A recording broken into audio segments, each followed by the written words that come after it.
I'm Carmen DeVito, a garden designer here in New York City. I'm here in my garden in Brooklyn, and today's video is going to be 3 parts. We're going to talk about some more tools and some vegetable garden hacks, and then I'm going to share my Nasturtium Pesto recipe. So let's get started.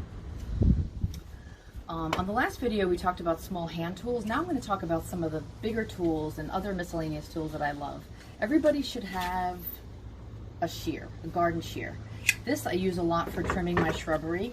You can see here I clip my boxwoods pretty hard, and I use the shears for that.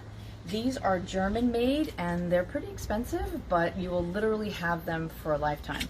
You want to keep them sharp, so what I use to keep them sharp is this shear and scissor sharpener. It's called multi-sharp.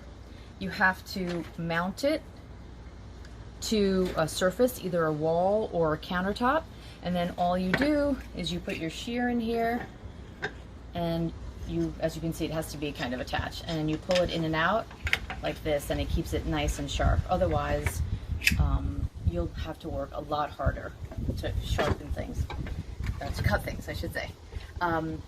Another one of my favorite tools is this folding saw.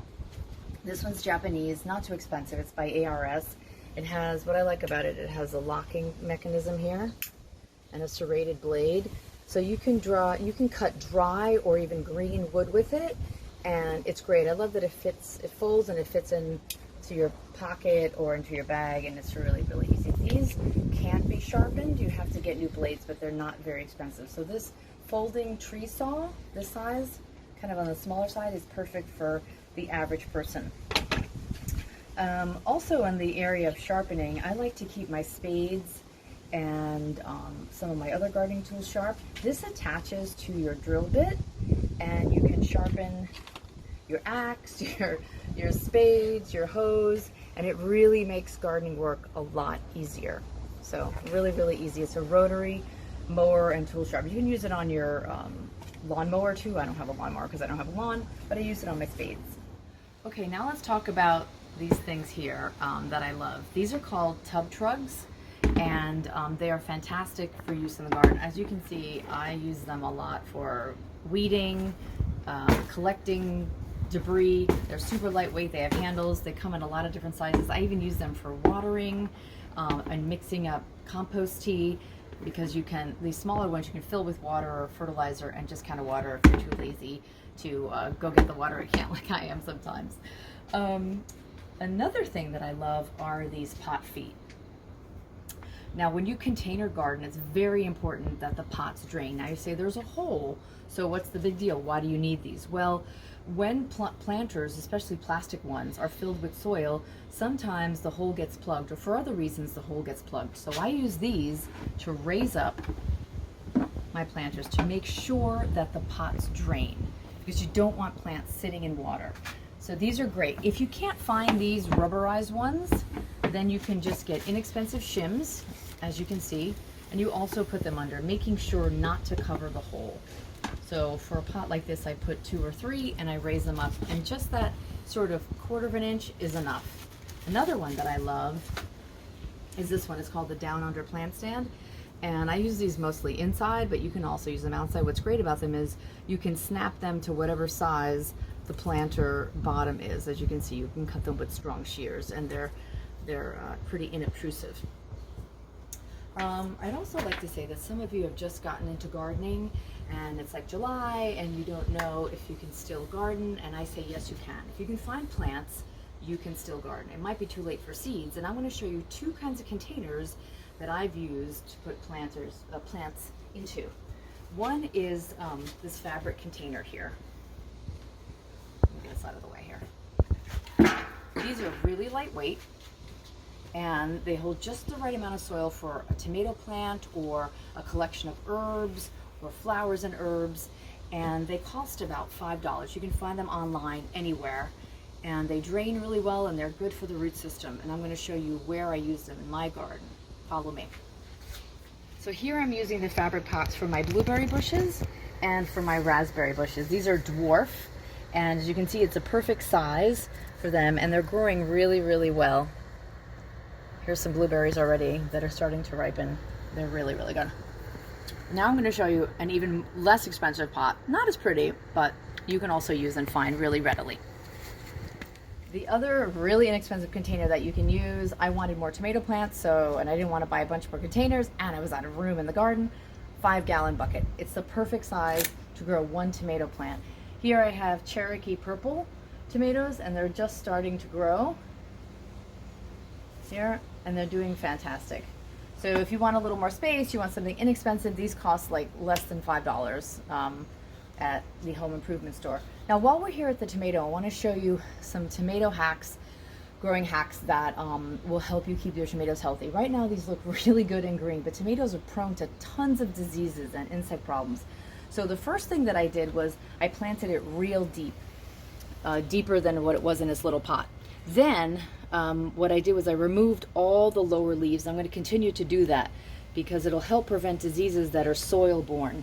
So as you can see, I'm taking these out, you know, everything that's kind of close to the soil, and I get rid of that. Okay. Then to help put energy into the tomatoes and not into foliage, because you don't want tons of leaves, here do you see where this there's a main leaf and a stem, and then there's a little growth point? I'm taking that off. I don't want more leaves to grow from here. I want the tomato to put energy into developing more tomatoes. So these little suckers, they're called, I remove them wherever I see them. And you want to try to do it while the plant is still young. And that's what I've done to try to make this plant pushier. See here, here's another example. Here's my tomatoes, the flowers that are going to turn tomatoes. I'm going to pinch this one out and encourage that. Okay, now we're going to go into the garden proper, and I'm going to give you some cucumber growing hacks. Follow me. Okay, now we're in the cucumber patch, and the cucumber's going crazy. Take a look. I've already picked about 10 cucumbers, and they're growing like crazy. One of my favorite things about vines are the tendrils. They're just amazing feats of engineering. What the cucumber does first, it kind of like sends out this, kind of like this long thing, waves it out in the air, and then when it gets close, it like latches on and wraps around, literally overnight. Look at this here. Isn't that amazing? It's literally like a spring. So the hack that I want to show you is here. Try to get, they're so crazy. At the tip of the cucumber plant, there's a leaf, a tendril, a cucumber, and then there's this growth point right here. I don't want my cucumbers to go up and over the garage, so I'm going to cut this off, okay? And again, have them put the energy into the cucumber rather than lots of foliage here. But you see here, it sends out this little tendril, kind of like looking for a place to latch on. It'll latch on to anything. I also find the flowers of cucumbers really beautiful. Look at them here. They're really, really sweet. So I'm going to have a lot of cucumbers this year. This type is called Market More, and it's really, really good. I picked them at about this size, about 8 or 10 inches, and they're not filled with seeds, and they're wonderful. So now let's get to making some pesto. So now I'm going to show you how to make some nasturtium pesto. These are some nasturtium leaves. A lot of people know that you can eat the flowers, but you can also eat the leaves. And I picked kind of the best ones. They grow like crazy. And I also use a bit of the stem, which is really good. So I pick out the best ones, I wash and dry them really well, and you basically use the same recipe as you would for basil pesto. You need some kind of nut. I like to use pecans or pistachios with these. These have a pretty peppery taste, unlike the basil. So this balances out the sweetness of pistachio or pecans. And then a couple of cloves of garlic for every 2 or 3 cups of nasturtium leaves. A little bit of salt if you want, and then you add olive oil to taste. I wanted to showcase this olive oil. This is from my cousin's farm in Rome, Agricola Mongale and Company. It's outside Rome proper. It's in the hills of Rome, and it's organic olive oil, and it's really, really good. If you can find a really fresh green tasting olive oil, use the best olive oil that you can get because it'll make a big difference. There's not a lot of ingredients in this. Some people like to use cheese in their pesto.